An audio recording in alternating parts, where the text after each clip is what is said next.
Hello, this video is the history of Western religion. I don't think I've done this video before.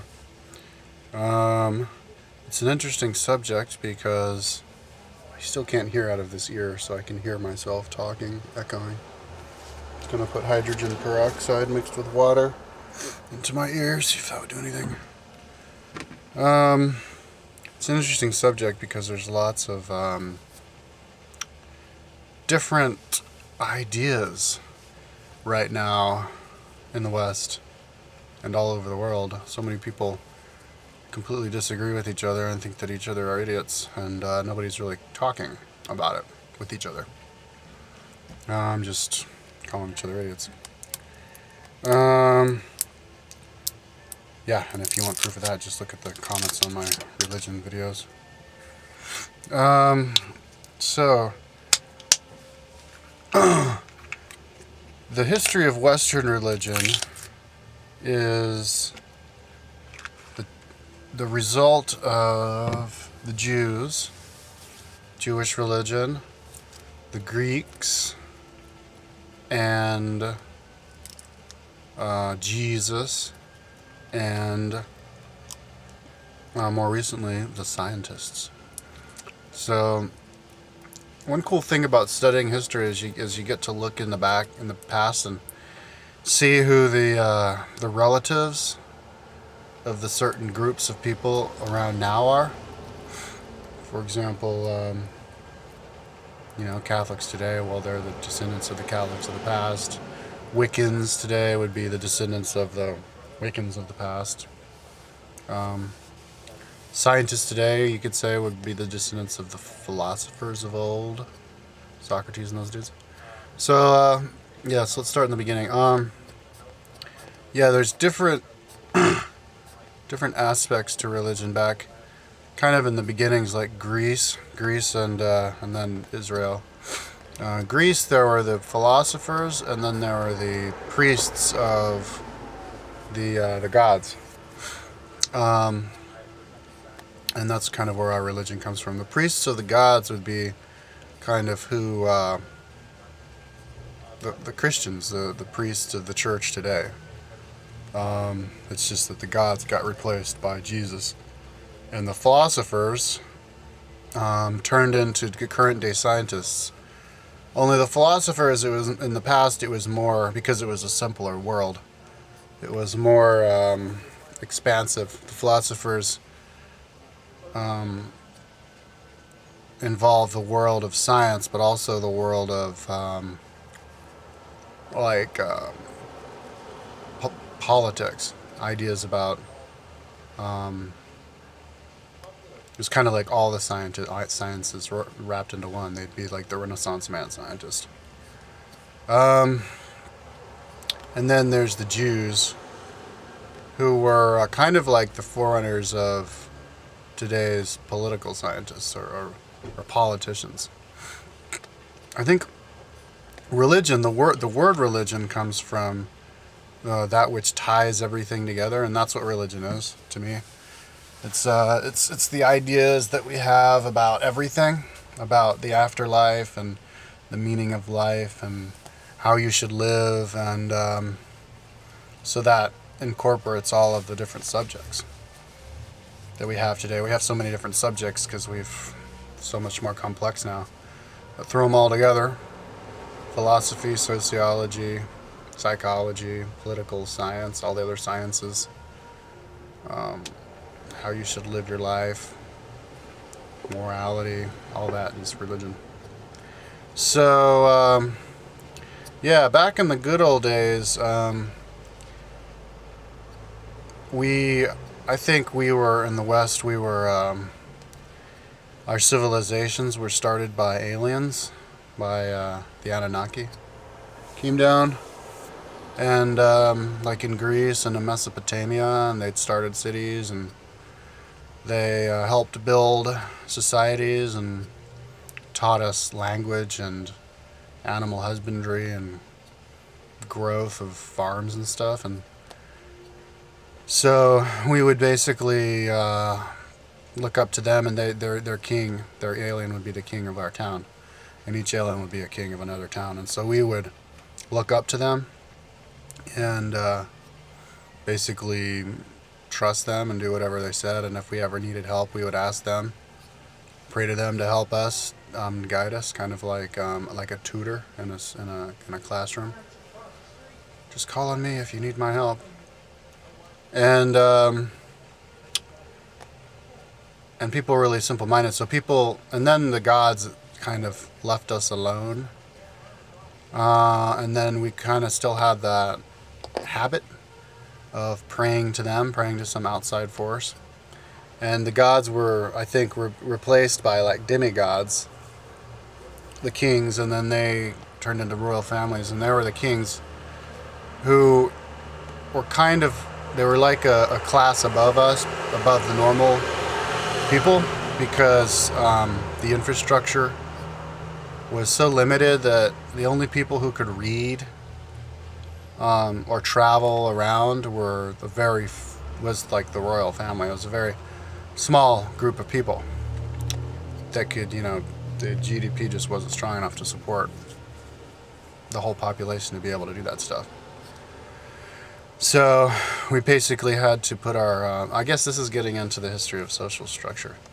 We had to put our trust and faith into them to take care of us, of the people. To be the guardians of the law. So I think the original aspect of religion,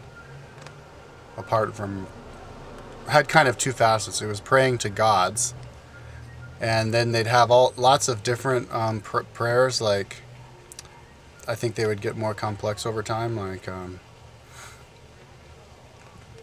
you could pray to this god for this and that god for that, and it served as like a placebo effect. But then it would get out of hand, and they would, and sacrifice to this dude and sacrifice to that dude. Originally, it was kind of helped create structure in society, but then it would get out of hand, and people would just focus on that too much, and you have to kind of scale it back. And but the other aspect of the beginning of religion, I think, is laws. Creating laws to know, so that everybody knows the difference between right and wrong and follows those laws.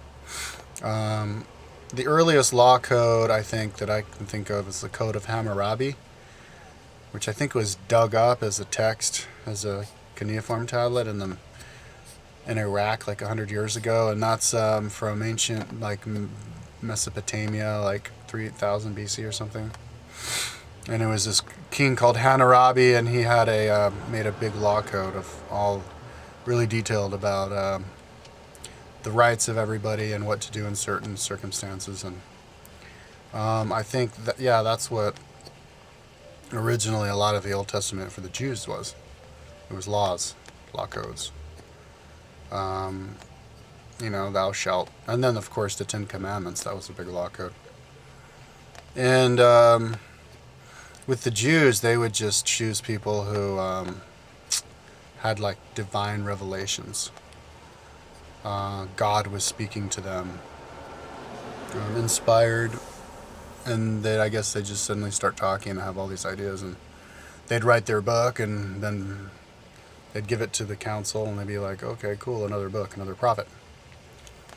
And the Jews are interesting people because they can trace their ancestry and their people throughout really long period of time, and kept their identity even after they would get taken over by other groups, which everybody always did. But the Jews were the ones who kept their identity after they were taken over. And that was because they were the first monotheists. They didn't have all their little trinkets and gods and stuff. Normally when people get taken over by another group of people, they would just incorporate into like the little gods and stuff of the new people they were taking over. But the Jews, they believed in one God, monotheism. And I don't think it was the same idea of God as like a lot of modern people believe of God as is just the whole universe is just one big alive being and we're all part of it. But God was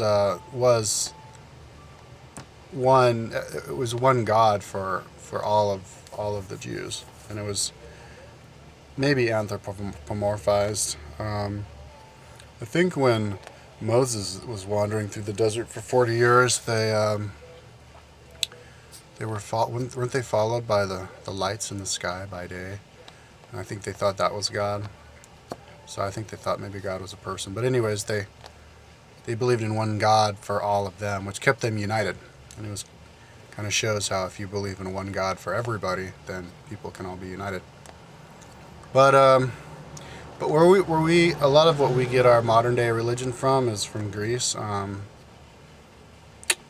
The Greeks were the first. Well, that's what we get like our society from.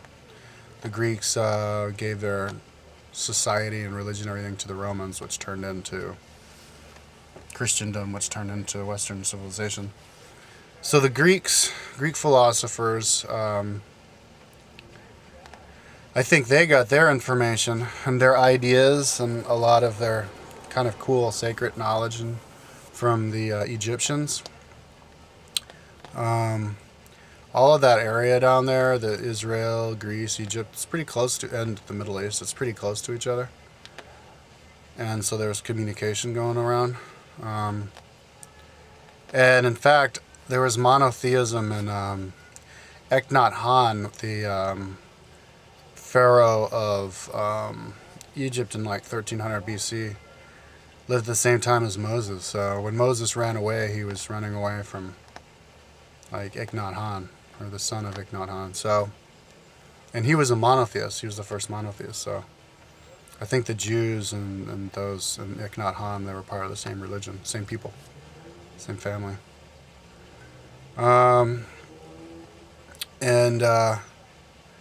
Ancient Egypt and Mesopotamia, I think they had a lot of sacred, true knowledge of how the universe really is, left over from what the gods taught in Atlantis and stuff, and that got transferred also to the Greeks. I think the Greeks said a lot of stuff that was correct, which we don't really realize right now. We kind of mainly think that the Greeks would just pulled all that stuff out of their ass and it doesn't really mean anything. But if you look at it, it's really cool. For example, Plato, when he's talking about Platonic Solids, the Platonic Solids are shapes with straight lines and angles. And it's where every there's how many are there? There are like 6 or 7 of them, and it's how many you can have where it's completely symmetrical. So the tetrahedron is the most basic one, where it's a triangle, 3-dimensional triangle, and then I think the square, octahedron, dodecahedron with 6, and then octa with 8, and maybe the biggest one is 12 or something. But Plato had the idea that everything was created out of that basic structure. So everything in the heavens, all the stars, even the moon, the sun, was like a perfect crystalline sphere. And they got that idea, I think, from writings from Egypt, but also from observation, because there were scientists who observed stuff. Pythagoras was the first to talk about that. He was looking at scale of, I think his father was a jeweler, crystal cutter, and he could see how all of the different, how it would cut in a certain angle. And so they came up with the idea that everything was created in these basic structures. And then looking at different musical notes and seeing how the scale would go up incrementally. They came up with that idea, but I think we're starting to discover now that it's actually like that. That the stars and the earth and the moon and everything actually is composed of those sacred structures. It's actually, I don't think it's like mainstream knowledge, but just looking at vortexes, like the 19.5 degree vortexes in all of the planets in the solar system. If you were to put a tetrahedron inside of a sphere and then an upside down tetrahedron, where the triangle hits the edge, hits the surface of the sphere, that's where Cydonia on Mars is, the civilization on Mars. It's where the ice spot on Jupiter is. It's where another spot on Neptune is. It's where Hawaii is, Giza, all those pyramids in Mayan civilization, a certain sacred site in India, Easter Island, I think, Miami and LA, Hawaii. Yeah, because it's the idea is that everything is held together by a higher vibration. And that's how the energy passes throughout the cosmos. Kind of like in the idea of astrology, where everything gets placed in certain configurations, the energy can shoot through quicker. And when the energy comes here, it comes in through a portal. It doesn't just like hit. And I think that's and if you look at the Earth like in a higher dimension, in this dimension, the center of the Earth is a molten lava core. But in a higher dimension, it is actually one of these perfect crystalline spheres.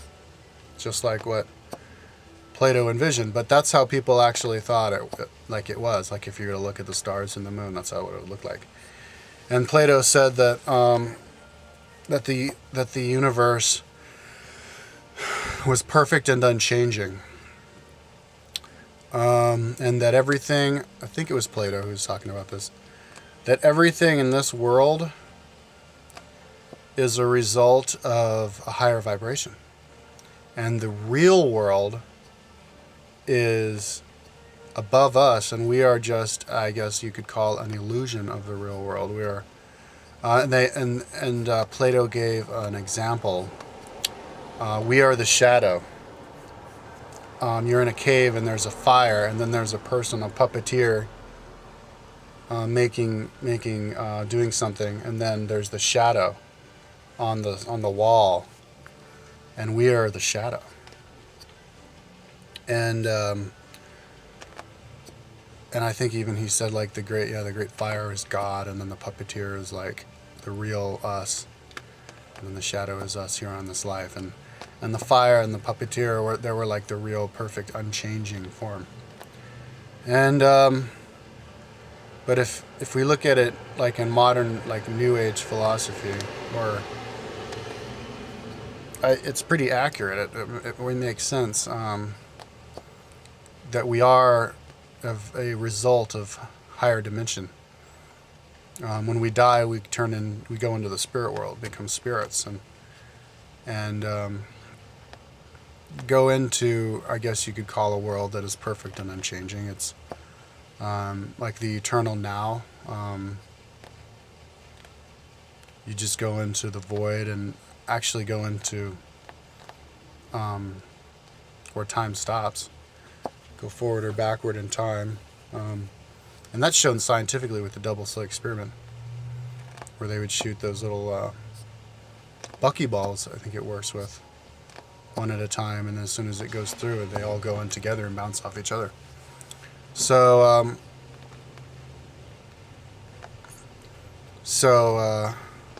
but we are a result of that.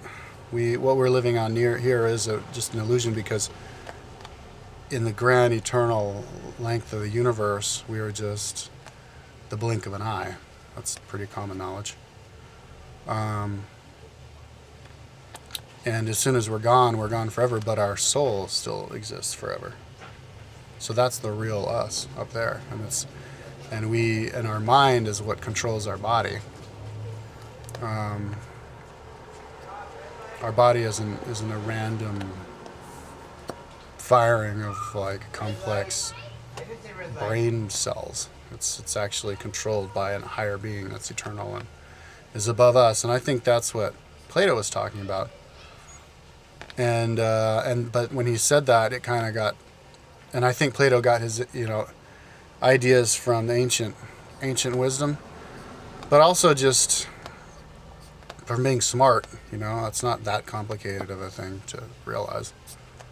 And they believed in a lot of stuff. Well, let me just talk about how that translate, and then so that idea translated into the higher dimensions being heaven, and heaven being perfect and unchanging. So everything above in the higher dimensions was just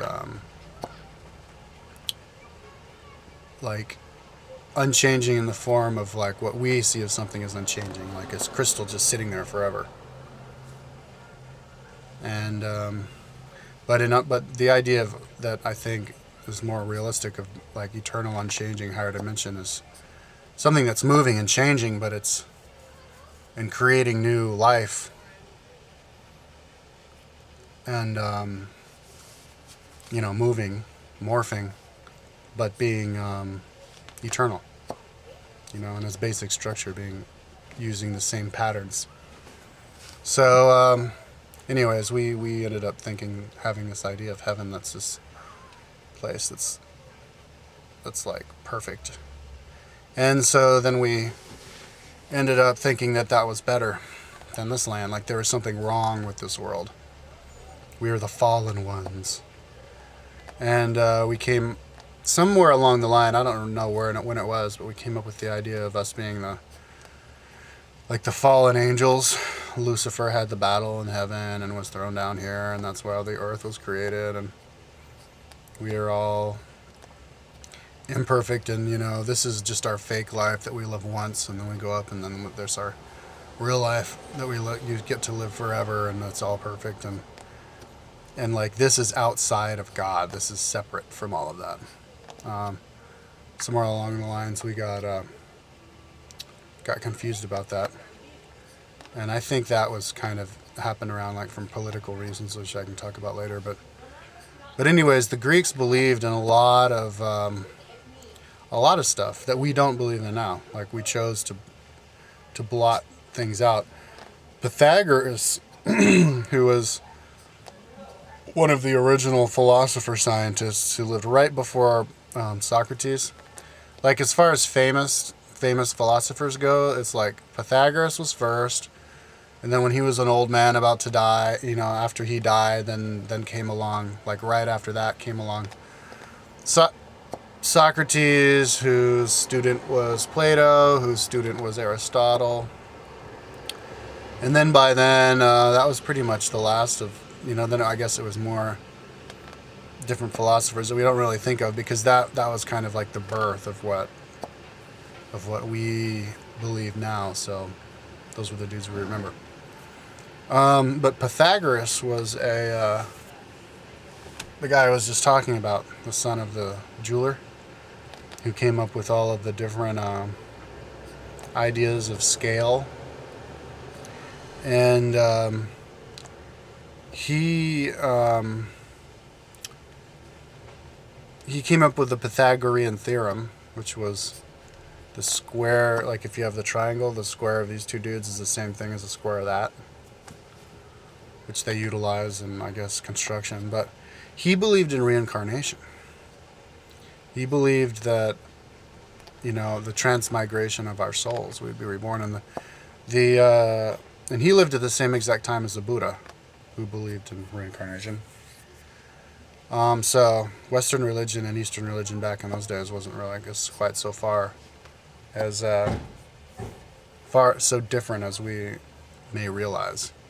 The Buddha believed also, Buddhism and Hinduism believed in the spirit world, and that we were but an illusion, we were a creation of our mind's eye.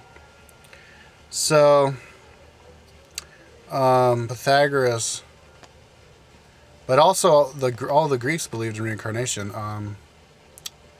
There's a story, Oedipus Rex, by the poet Sophocles, about the king who killed his father had married his mother, not knowing that's what he did, and then he tore out his eyes and lived the rest of his life as a blind man. But then they said, and when he died, he was reincarnated as a wolf, because that's what wolves do.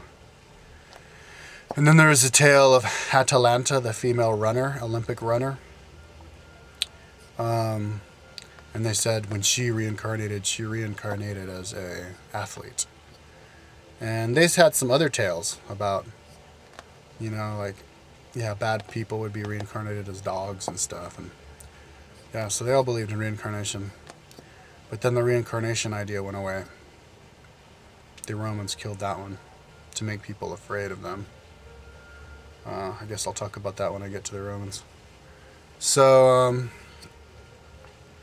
so then they had, the religion that they had was it was the Greek Pantheism religion, where they all had their different gods. And, they had lots of them. Apollo, Dionysus, Hera, Athena, Diana, Bacchus, and then all the little demigods, and so they would pray to their different gods to give them different helpings. They would sacrifice to them. I'll give you 2 chickens and a goat, if you let me marry this person and stuff. And people, after a while, people kind of use the worship and praying to gods as a cop-out to not make decisions for themselves or take responsibility for themselves. And I think Socrates was a reformer in that regard, because people would just have these different gods would supposedly believe in all these different things and represent all these different things, so then you would follow that. But they'd have these different gods who believe in different things, and he would just ask people, with Socratic questioning, like, how do you know what is the difference between right and wrong? Well, because this God says so, but then this God says something else. How does that make sense? Oh, I don't know. I guess we need to figure stuff out for ourselves, huh? Trying to get away from the dogmatism of relying on those gods. So then people started to think for themselves after that, and then Plato, that's when he wrote his Republic, about philosophizing about politics, and it talked about the Platonic Solids, and then his student was Aristotle, and Aristotle was like a philosopher scientist. He did experiments on stuff, but he still had the idea that all of the animals that are alive today are like unchanging, and they always exist forever, and so they don't evolve out of other animals. And that's the idea that carried over into the Christian church, was that everything in the world is God's creation, and it was always like this, and it was all created at one specific time in the past, and then time goes on in the future, and we evolve to where we are now, but nothing changed. It's all the same exact way as how God made it. Like and they even had the idea that God made the world in 6 days. Like on the 3rd day he made the animals, and on the 4th day he made the birds and stuff. And so that's why that's why Charles Darwin was such a big star, because he figured out that stuff in this world actually does change and evolve. Animals evolve into other animals and stuff. But Aristotle was also a scientist. They did experiments about, I think they opened up some animals and stuff and looked at observed nature. He was the tutor of Alexander the Great, and when Alexander the Great conquered the known world, he brought a bunch of philosophers and scientists with them and did all sorts of like natural science experiments on the land, on the flow patterns of the Nile and stuff like this. Set up a bunch of Alexandrias to try to, with little universities to try to civilize the world. But and then a little bit after that, and then the Romans started getting powerful and adopted their gods. Just changed the names of them. And adopted their philosophy, and because the Greek language wasn't very different from the Latin language. Latin text actually derives from one of the Greek languages, the Greek alphabets. Somebody wrote on my YouTube video the other day. So, and then just a couple hundred years later, that's when Jesus lived. Jesus lived in another epochal time of change in the world, that part of the world, because that's when Rome was starting to take over the entire Mediterranean world, which was the first time that had happened, where the entire known world was taken over by one superpower that kind of had one religion, because the Romans had taken over Greeks, but they had the same religion. And so it was a really exciting time, an important time, and everybody knew that. And that's when Julius Caesar lived. Julius Caesar took over, I think, Spain and France, and then he had the battle with. He was killed, and then Augustus had the battle with Cleopatra and Mark Antony and took over Egypt. So Egypt was taken over by the Romans for the first time ever. And they took over Israel and all the Jews, like right before Julius Caesar in about 70 BC. And so the Jews were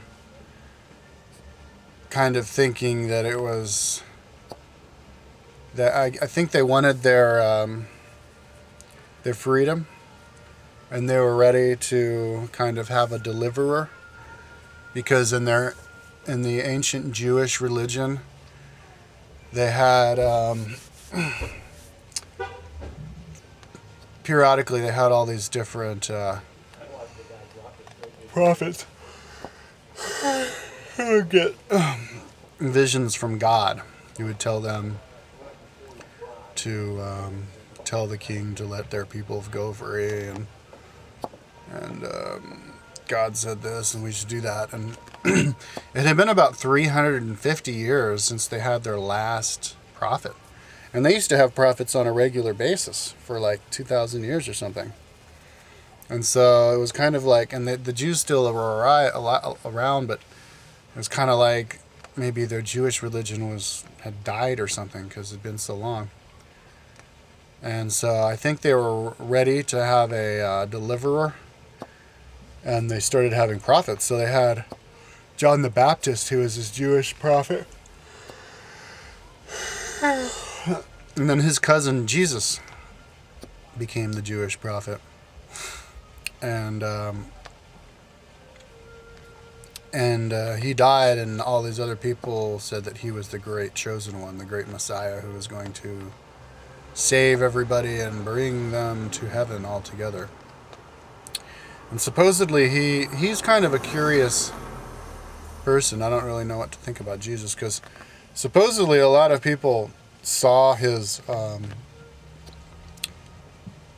miracles. He had a whole bunch of miracles. Like he turned, there was like 3,000 people to watch him speak, and there wasn't enough bread to go around, so he like multiplied bread for everybody, and then there was a wedding, and there wasn't enough wine to go around, so he turned all the water there into wine, and he gave sight to a blind man, and cured a dude of leprosy by touching him, and made a person, like a woman, walk again. And then when he died, he resurrected, and they saw his dead body or his body glowing, and so they thought that they were going to resurrect too, or So supposedly, a lot of people saw that. So I don't know if I should believe that, or if that was just stuff that people made up after, because all of his 12 disciples they weren't literate. They were just fishermen, and so they could have just said stuff, and then the other people say stuff, and it's kind of like that game Telephone. Maybe rumors got started that just went out of control, or maybe he did have miracles. A lot of crazy miracles happen. Aliens can do some pretty crazy stuff. Maybe he was an alien, but he said some pretty cool stuff. I think Jesus was pretty. He was definitely enlightened. He was one of these reformers of religion. By then, the Jews, the Jewish religion wasn't really a religion anymore. It was just a set of strict societal rules that didn't make any sense, like that bound people to their social status, and so he rebelled against that. He said, "Oh, because remember he was dining with the prostitutes and the beggars, and they were like, 'You're not a great man. You're hanging out with the riffraff.' And he's like, 'Well, it's the riffraff who need the great teachers to hang out with the most, more than you, don't you think?' It's like, yeah, we should all hang out with each other. We don't want to segregate society." And then the people had turned the church, which was supposed to be a place of prayer and religious sanctity. They had turned that into a bank, and all the Jews were in there, money changing money, and dealing with all that. And he stormed in there once and overturned all the tables and was like, "Do that in a bank. That's a separate place to do this. This is a church."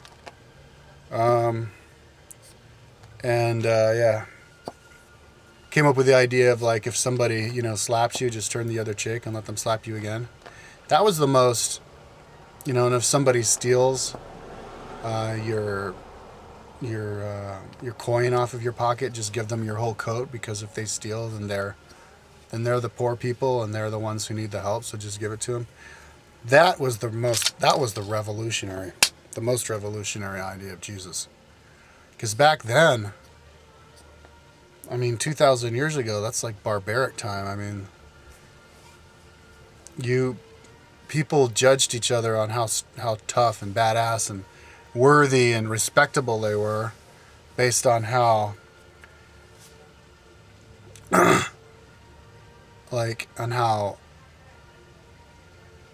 how much they wouldn't take any of that, any abuse from anybody. Probably it's just the opposite, on how much they would abuse other people. And a good example of that, in the name of whatever, they didn't even care. And a good example of that was Barabbas.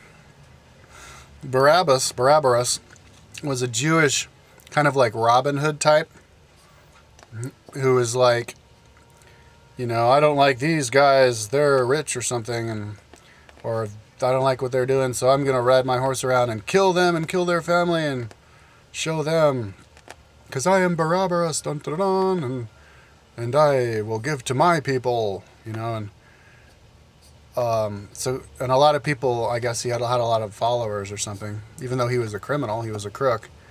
And a lot of people, it's a weird psychological thing that happens, but a lot of people like to deify crooks. Like Jesse James, for example, he killed like 17 people in train robberies, robbed all these trains. He was obviously a crook, and then he got killed by his friend for reward money, and then everybody hated his friend because they called him a coward. And then some normal dude who didn't have any connection just killed his friend, and everybody wanted to go see Jesse James's body and all that stuff, and he's like some kind of hero, but he was just a crook. And it was kind of like that, like this dude Barabbas was. Anyway, they caught Barabbas, and they had him, and then Pontius Pilate, they're thinking about what to do with Jesus, and they said, well, I can let one person go, Barabbas or Pontius Pilate or Jesus, and they go, Barabbas, let Barabbas go, because Jesus, they couldn't process what Jesus was saying. It was too revolutionary at the time. You know, he was saying, oh yes, just be love. Don't worry about if somebody rips you off. Just forget about them. Just let them have it. It's their problem. They're ripping you off because they're the sick person, and they need your help. So just hang out with them and be with them. And it kind of went against what all of the religious dudes, the Pharisees and Sadducees who didn't like him, the Jewish priests. It kind of went against what they were all about, because they were, they got their money from poor people, paying them to give them prayers and do sacraments for money, and then they could walk around in their robes and pretend like they were more pious. And if Jesus was telling people that none of that mattered and you need to just give your stuff away, then they would kind of, I guess, felt threatened, because they were like a higher class. And they didn't want to, like, if they listened to him, they would have to give their robes away, and they'd be just a low class, just like all the other people, and they wouldn't be special. And even the normal people didn't like it, because it was just too, they couldn't see themselves, letting their ego dissolve to the point where they would just hang out with street urchins and be austere and, Spartan and poor, and just do the right thing, be honest, and because then other people would make fun of them for being weak and a pushover, and so yeah, they freaked, and it was just too much. And I think that's what Jesus was basically about. But he did say some weird stuff, like he said, like, my Father in heaven, my King, my Father, but he did say something like, but I think he just knew he was on a mission, and he just knew that what he was saying was so advanced that he was different from everybody else. But he said some interesting stuff, like there were more mansions in his father's house than grains of sand in all the beaches in the world. So I think he knew about aliens and the eternal size of the universe and planets out there, the eternal planets and universe. But anyways, he died, and I think, I do think it's possible he was just a dude who didn't have any miracles, and but it's just that he was so audacious and saying such revolutionary ideas that after he died, people were like, oh my God, I can't believe we crucified the dude who was just, because like even when they went in and to capture him, and his friends were like, no way, don't capture him, and the dude chopped one of his followers, chopped off the ear of one of the Roman centurions, and he's like, no, just give me up.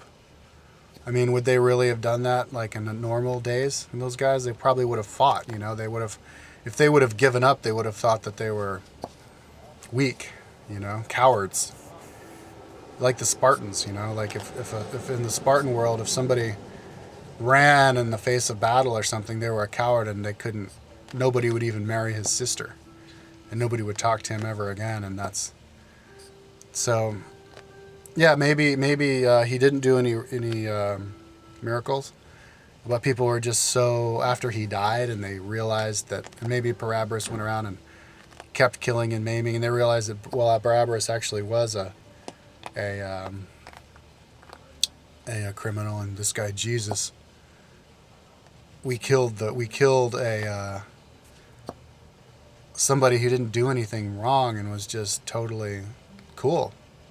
Like way too nicer than we've ever imagined, and we killed him, and then they just felt guilty, and so then they turned him into like, they saw him for what he was, and they turned him into a god and followed him. I think it's possible that there was no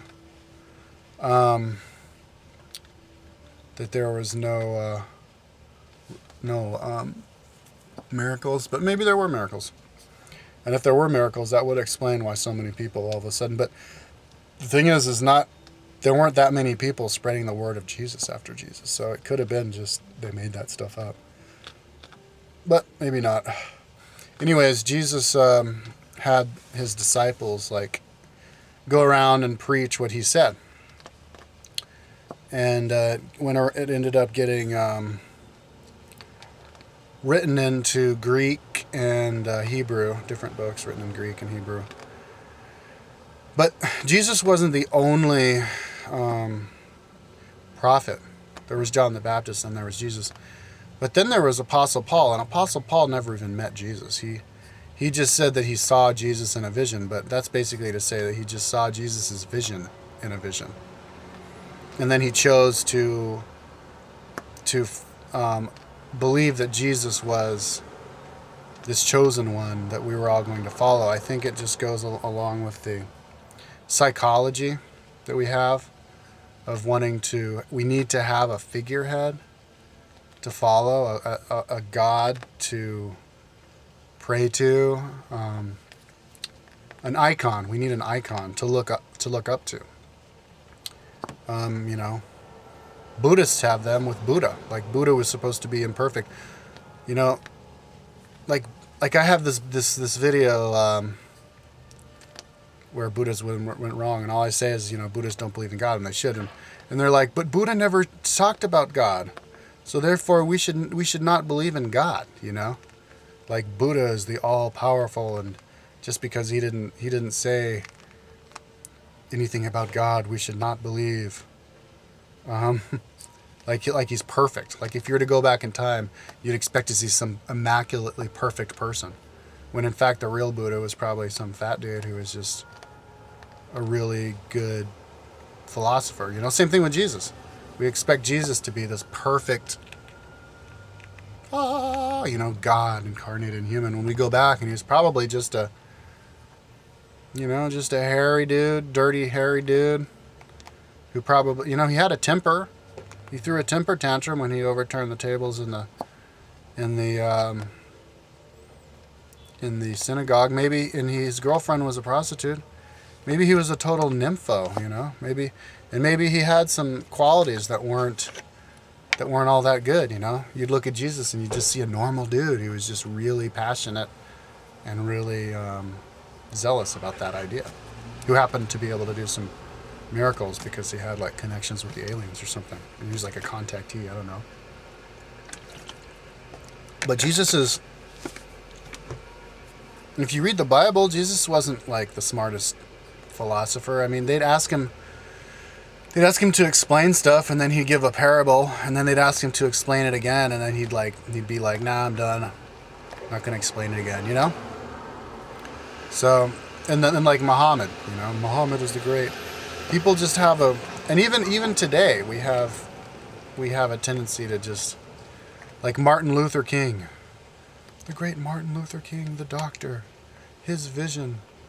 We named streets after him, and especially after people die, all of a sudden, we hate their guts, and then they die, and they're just like the greatest person ever. Like Michael Jackson. Everybody made fun of Michael Jackson. He was like a freak. And then he dies, and all of a sudden they're putting statues everywhere. Oh my God, we love Michael Jackson. Princess Diana. It's just part of the psychology we need people to follow after. So maybe that's what part of why Apostle Paul. Oops, I think I'm going to do another video. I'm going to have to do another part.